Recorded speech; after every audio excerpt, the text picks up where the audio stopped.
This show is a part of the podcast network of the Walled Garden Philosophical Society, an international community of philosophers and seekers dedicated to the pursuit of truth, wisdom, virtue, and the divine, wherever they may be found.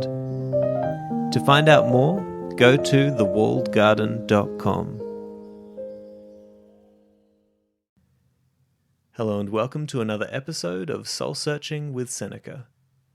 Now today I'm going to be continuing on from the last episode, Seneca on premature suffering, and we're going to be reading a few more passages from Seneca's 13th epistle, where he's again encouraging us to become not the slaves to the narratives that run through our mind about future evils to come, right? Which is so often the case. We are the slave to these narratives because we suffer more than is necessary, and we suffer before the thing has actually happened to us. So if you haven't listened to the previous episode, then definitely go back and check that out, Seneca on Premature Suffering Part 1.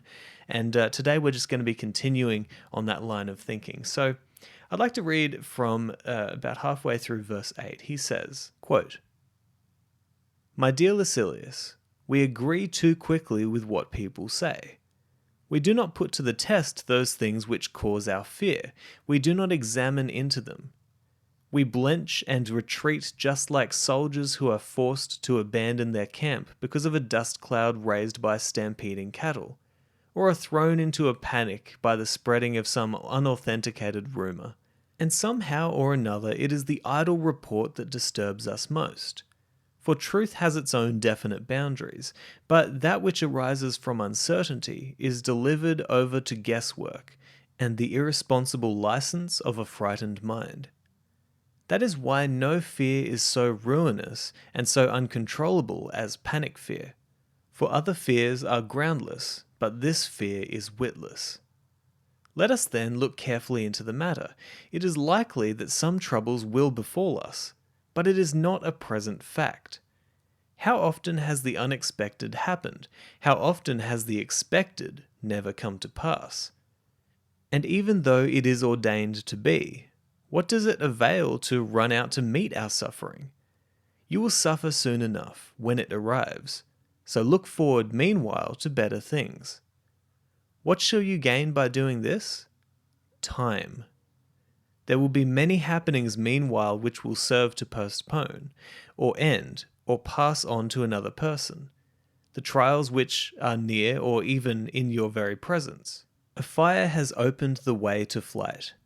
Men have been let down softly by a catastrophe. Sometimes the sword has been checked even at the victim's throat. Men have survived their own executioners. Even bad fortune is fickle. Perhaps it will come, perhaps not. In the meantime, it is not. So look forward to better things. The mind at times fashions for itself false shapes of evil when there are no signs that point to any evil. It twists into the worst construction some word of doubtful meaning, or it fancies some personal grudge to be more serious than it really is, considering not how angry the enemy is, but to what lengths he may go if he is angry. But life is not worth living, and there is no limit to our sorrows if we indulge our fears to the greatest possible extent. In this matter, let prudence help you, and contend with a resolute spirit, even when it is in plain sight. If you cannot do this, counter one weakness with another, and temper your fear with hope. There is nothing so certain among these objects of fear that it is not more certain still that things we dread sink into nothing, and that things we hope for mock us." End quote. Okay, so I know that there's a lot in this passage, and I'm going to break it down for you now because there's some really important lessons that we still haven't learned as human beings that Seneca was talking about thousands of years ago, right? And this whole passage is very applicable to our time, and we can see this sort of stuff happening in real time. So what's this stuff that I'm talking about? Well, he talks about how, we hear a story or somebody tells us something or, tries to incite in us fear of a future event that might happen. And what happens is we immediately believe it and we don't actually put it to the test. And so he's talking at the start of this about kind of panic fear and how about, panic fear, not only is it often groundless, but it's also witless because you don't actually put to the test the things that you're panicking about. And so what ends up happening is we end up being like these soldiers who have to move camp because of a dust cloud that is not created by another army, but simply by a stampede of cattle, right? Which he's trying to say that we hear these rumors, we hear these stories, and the narrative festers in our mind, and we become stressed and anxious and worried, not for any particular reason at all, other than there is the appearance of a future danger, which actually in the analogy turns out to just be a dust cloud. And that is such a perfect piece of wisdom for our modern age, right? Because with the fast speed of information, we can actually see this all happening in real time. Last year we saw the panic buying of, toilet paper, which is a classic example of the witless and groundless fears that are incited in people when they don't actually, question what it is that they're being told.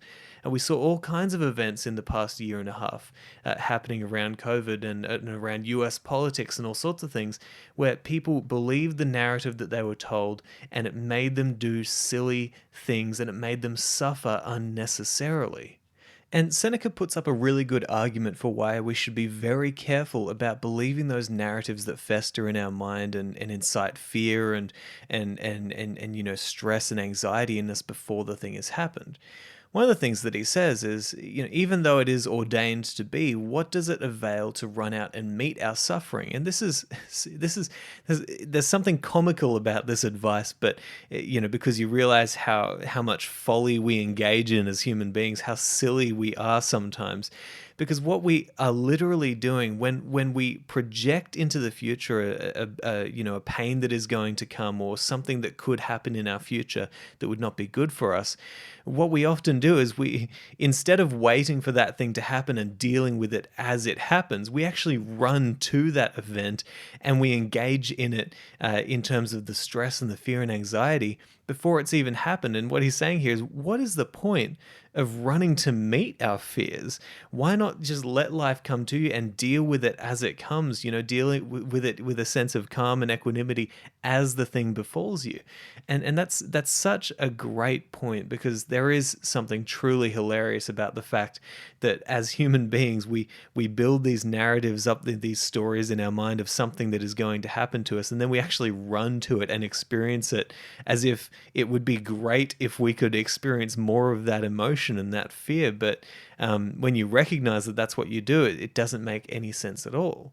And as I mentioned in the previous episode, it is actually helpful to recognize that this is a pattern that we engage in, and to recognize that there might be some utility in it if we could turn it around in our favor, right? And so, maybe instead of just running to these fears and anxieties prematurely and just letting them fester in your mind, what you want to do is you want to run towards them, but with courage and with a voluntary sense of, I'm going to see that if this thing does happen, I want to be prepared to face it, right? And so that means not being overcome by the anxiety and the stress of that future evil, but actually, being methodical about your approach and being reasonable about your approach and saying, well, if this thing does happen, what am I going to do to remedy the effects of that event? What am I going to do to make sure that I can face it with courage, with calm, and with wisdom? And now that is a much better approach than just letting it fester in your mind and experiencing all that anxiety, because that's actually voluntarily accepting the possibility of something bad happening to you in the future, and you're facing it head on.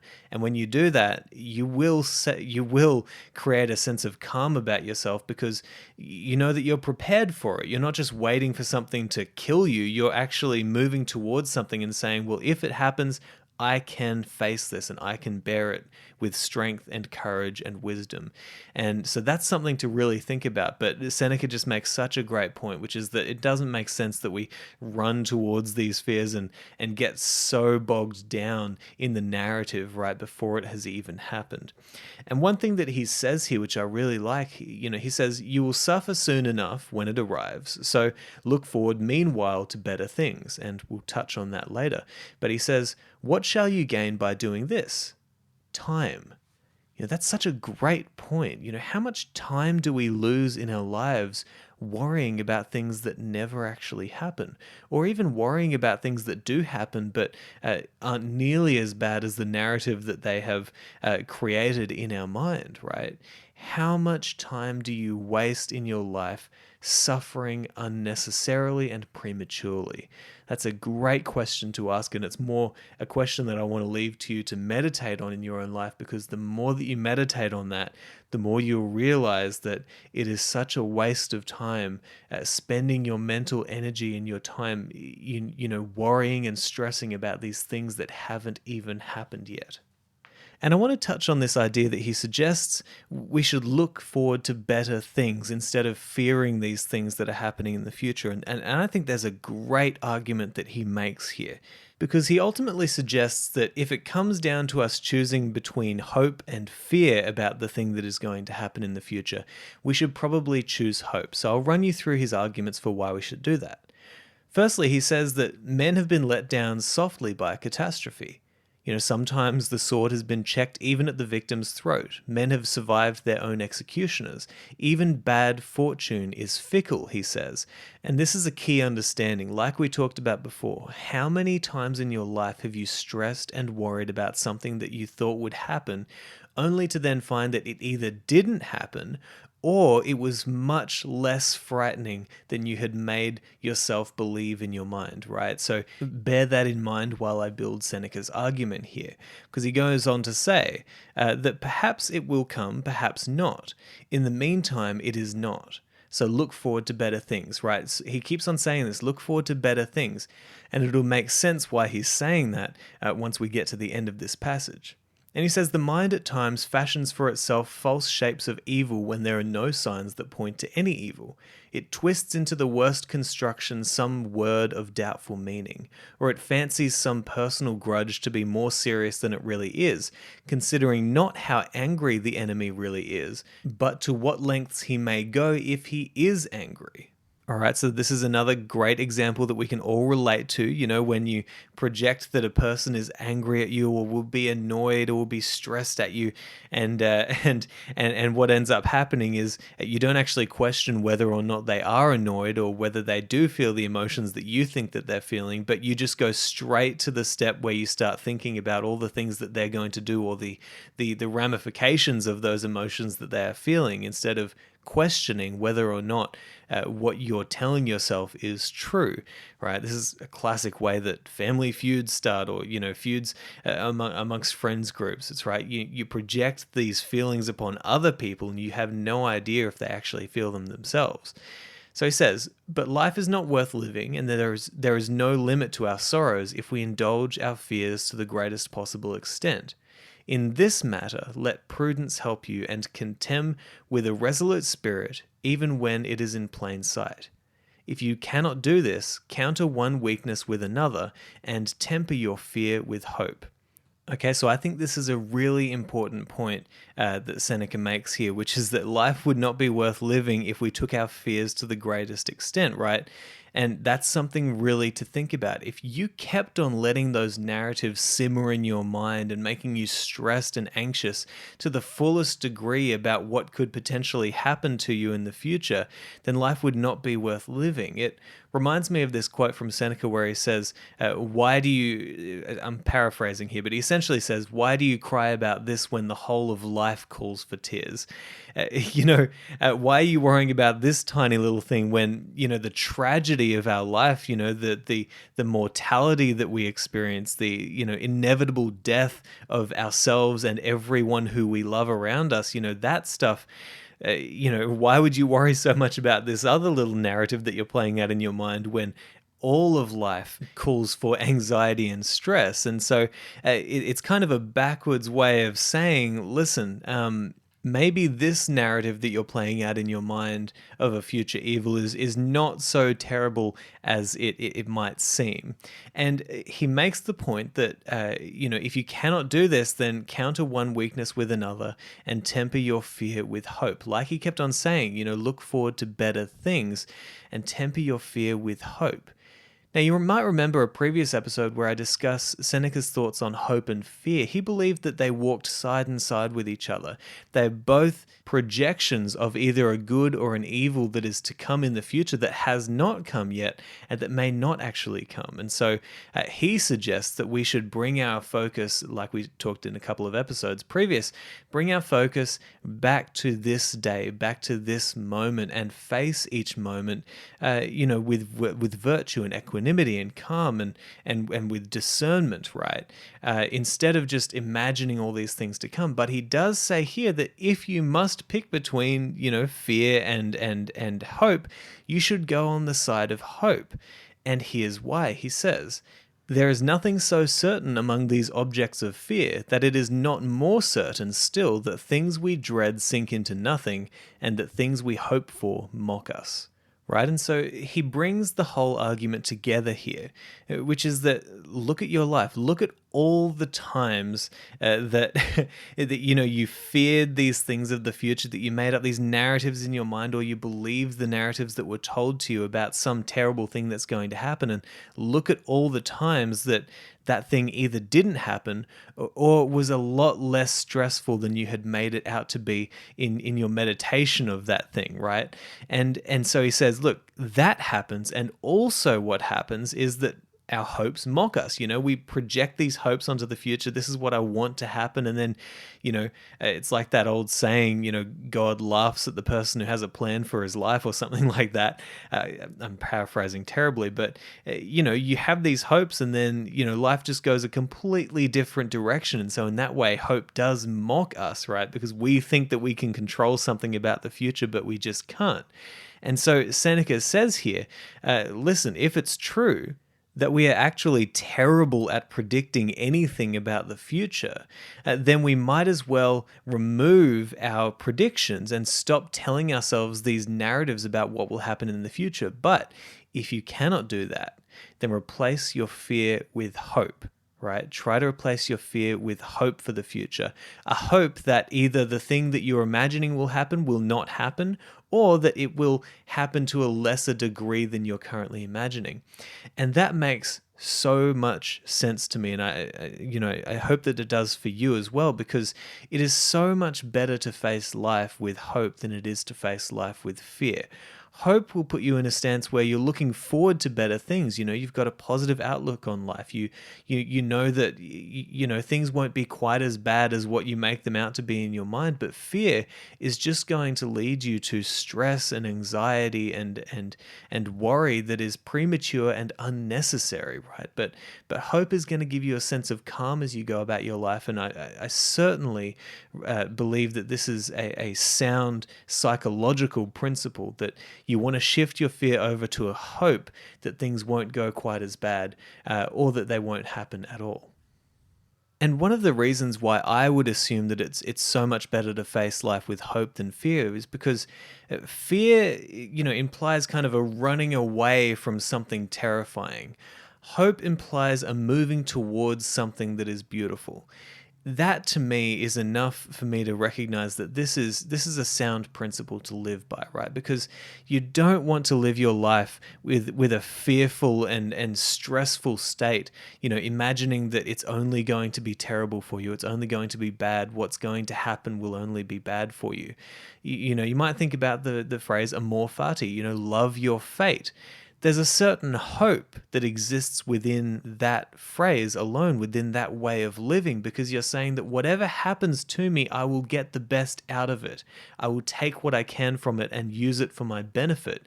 That's a certain hope that you instill within yourself, that you will be able to show up in a certain way and you will be able to see the benefit that exists within anything that happens to you in your life, including the trials. That's a much better way to live your life than to live it in a constant state of fear and anxiety, and a kind of running away from life. And Seneca seems to think that we should avoid this fear at all costs, right? Even if it means just believing what you want to believe, right? He says in this next passage, he says, quote, "Accordingly, weigh carefully your hopes as well as your fears, and whenever all elements are in doubt, decide in your own favor. Believe what you prefer. Even if fear wins the majority of the votes, incline in the other direction anyhow, and cease to harass your soul, reflecting continually that most mortals, even when no troubles are actually at hand or certainly to be expected in the future, become excited and disquieted." End quote. All right, so there's a great message hidden in this passage, and here's what I take away from this, right? Here's what I think Seneca is trying to say here. If it's so easy for us to believe that something will happen in the future that hasn't happened yet, and then to believe that it's going to be very bad, and to believe that to such a degree that we feel those negative emotions and stress and anxiety in our souls, then surely we could also believe the opposite and, believe it to a certain extent that it creates a sense of calm and equanimity within us and a sense of courage and forward motion in our lives as opposed to being restrained and in that state of fear, wanting to run away from life. This is a very good point that he makes. I don't think he makes it explicitly, but I certainly take it away from this, that it's important to realize that, so much of the time when you feel stress and anxiety, it's not based on fact, it's not based on truth, it's not based on reality, it's just based on a belief system that's going on inside of you, right? A narrative that is playing itself out. So you might as well turn that belief and that narrative around in your favor towards a better way of being, to hope, not to fear, to face life with courage and equanimity, not with, not with this sense of stress and anxiety that only pulls you back into a less favorable way of being. And he goes on to say, no one calls a halt on himself when he begins to be urged ahead, nor does he regulate his alarm according to the truth. No one says the author of the story is a fool, and he who has believed it is a fool, as well as he who fabricated it. We let ourselves drift with every breeze. We are frightened at uncertainties, just as if they were certain. We observe no moderation. The slightest thing turns the scales and throws us forthwith into a panic. End quote. So with that, I'm going to encourage you to question yourself. The next time, you're having fear or anxiety over something that is, potential on the horizon, right? Over something that has not yet happened, but you believe might happen. Question yourself, question what are the belief structures that you are currently using in your mind? What are the narratives that are playing out that you don't actually have to believe? What are the stories that you're telling yourself that you have fabricated and that you now believe fully as if they are certain, right? These are great questions to ask yourself. And then to imagine, well, do I want to face life with this kind of fear and anxiety and stress, or do I want to face it with hope for the future? Or at least, do I want to face it, moment to moment with strength and virtue and equanimity, as things come to me, not necessarily before they come to me? There's all sorts of questions that you can meditate on that can help you and bring you into an alignment with reality and not necessarily with the narratives that we constantly tell ourselves about the future and what it might be like. And to the extent that you can question yourself in those moments and pause and actually wake up from the dream that you're dreaming and live in the real world, you will find a greater sense of calm, and you won't be so bogged down in the stress and anxiety and worry of things that have yet to come. So anyway, I know this has been a long episode. I'm going to leave it there with you. I hope you take a few things away from this. I certainly have enjoyed diving into those elements of Seneca's 13th letter. And there's still 2 more episodes that I want to do on this letter in particular, but focusing on different subjects. So again, I hope you've enjoyed this episode, and I'll talk to you next time.